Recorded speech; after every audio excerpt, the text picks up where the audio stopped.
and welcome to the final 5th stress busting tip in 5 days, all for Stress Awareness Month.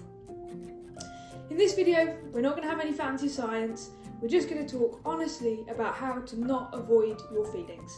And you might say we saved the best to last, because the purpose of Stress Awareness Month is to do exactly that, raise awareness of stress. But if you go and watch my videos or indeed anybody else's content and you understand that yes, I should do more exercise and maybe reading will help and maybe understanding eustress versus distress and stress versus stressors, but then you don't actually check in with how you're really feeling, all of this is for nothing. So it's really important that we understand how we're feeling and what we really mean by that we're really able to articulate that feeling. See, stress is quite an umbrella term. You could feel stress in the sense of overwhelming, there's so many tasks on the to-do list, it's like looking at a mountain, how on earth am I going to get all this done and where am I even going to start? That has to be tackled in a different way to, okay, I feel really stressed because this is a really complicated task and it's got lots of new things in that I don't really know that well. I need to learn lots of things, which means I need to be able to work uninterrupted to do that. When am I going to find time in the day? And I just need to learn something and it feels a bit complicated. You have to manage these types of stress in different ways. And you might have the stress of it's something that you've been working, and maybe you're working on a big deal, or maybe just some big piece of work that's important to you that's due, and you've been working all this time and you don't want to screw up at the last moment and it all goes to waste. All of these are different flavours of stress and they have to be managed in different ways. But if you don't check in with yourself to realise that A, you're stressed at all, and where on that stress curve, remember our eustress and distress? If you don't check in to know where you're lying on that curve at any one time, then eventually, if you ignore your feelings, everything will creep closer and closer and closer to distress. And whilst it's not on the graph, I think that beyond distress is the point of numbness, where your brain just shuts down and goes into protecting mode and says, I just turn off all feelings. You know, like when your computer crashes and it says Excel is not responding and everything shuts down and freezes. That, if you continue on the stress journey and you don't check in with yourself and you ignore your feelings or you try to outwork your feelings, then that is where you will inevitably end up. So, having given that doom and gloom picture, how can you avoid that to make sure that you are checking in with your feelings regularly? For me, as soon as I'm noticing myself feeling something, I ask myself, firstly, is it that thing that I'm really feeling? Now, I ask this because I think emotions can often mask one another. So, sometimes, for example, you might feel angry or annoyed. Sometimes if somebody's asked me to do something and I feel annoyed, I'm like, why do I feel annoyed by that? And then maybe it's because I don't understand how it fits into the bigger picture. Why am I even doing this? It feels pointless. So then I need to go and get the context on the task and zoom out to get the bigger picture. That makes the annoyance go away.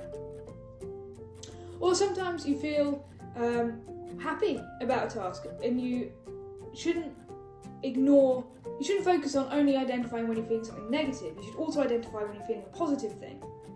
So by marking, that type of work makes me feel happy. Happy here meaning satisfied, fulfilled, engaged. Again, there's an emotion that's got loads of sub-emotions underneath that. Then I know that I should go and pursue more of that type of work to keep feeling fulfilled in my job.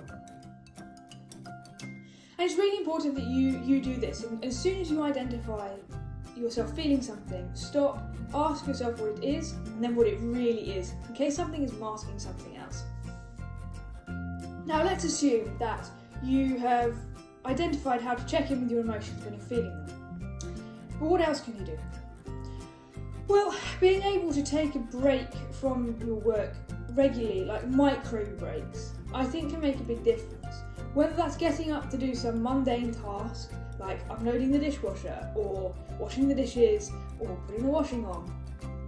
These kind of micro breaks throughout the day can help you get a bit of perspective. I think of it like a camera. Your perspective, when you go and do these mundane tasks, you do a bit of zoom out. And you're not doing a huge zoom out like you do when you're doing some exercise, for example, but just posting a letter, walking to the shop, walking to get coffee, all these kind of micro breaks. Just even making your own coffee is a micro break that will help you do a little shifting reset. And you might, during those moments, realise, oh, I feel a relief because I was feeling a bit stressed before. Or you might feel, okay, I now feel ready, I'm in that eustress to psych myself up to do a particular task or a presentation or a pitch or whatever. So that's another great way of being able to get that perspective to help you check in with how you're feeling. And some people like to record all of this in a feelings diary. I've seen it work for some people. For me, I've never tried it actually, so I can't say if it would work for me, but I just kind of keep more of a mental note and do it mindfully. Which kind of leads me to the last point, mindfulness. Now, this is a bit of a kind of controversial one. For me, I've never been able to practice mindfulness as it's traditionally laid out, i.e. sitting still and thinking. That I really, really struggle with. For me, exercise is a better form of mindfulness because I don't take any music when I go running or cycling or for a walk or whatever. And running is a great form of mindfulness to me in a way. I've often described it as meditation through movement. But to be honest, sometimes it comes with such a kind of rigour and you're focusing on the running that you can sometimes push that mindfulness bit to the side. So just a walk, a very simple basic walk around the block. And just that active movement, getting the blood flowing but not kind of putting your body into that flight or fight stress that it knows a vigorous exercise like running is, can really help you to check in and just kind of let those thoughts settle. It's like squeezing a fresh orange juice and then you watch all the orange bits settle to the bottom. Your mind is like orange juice. So that can really help as well. So there you have it. That wraps us up for the final stress busting tip of the final day. The Stress Awareness organisation, and I'll include the link down below, they have a huge number of resources on their website. You can take a free stress test to see where your stress is at, and you can see loads of mindfulness tips, other stress management tips, free guides, everything on there you will find very, very useful, I'm sure. So I'll include a link to that down below. But how do you check in with your feelings? If you've got any advice, definitely drop a comment in below. It's something I am a work in progress on. I'm definitely not an expert right now, so I'd always love to hear if there's anything you'd recommend. Thank you so much for following this series. I hope you found it interesting. I hope it's been useful to you. Stress Awareness Month is so important. It's important now more than ever before with everything that's going on in the world.